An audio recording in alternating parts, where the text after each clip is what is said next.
So I have an idea that I wanted to try, and I thought I would show you guys so that you can see my thought process.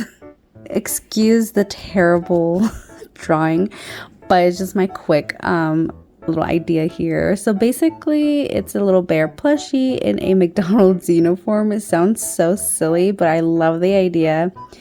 So the bear would be made out of blanket yarn, and the little accessories would be made out of acrylic yarn because I have plenty of that.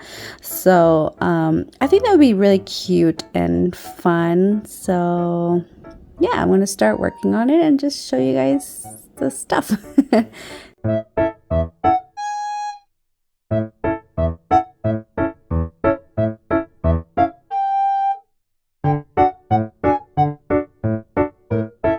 Okay, so I forgot to record, but here's the body.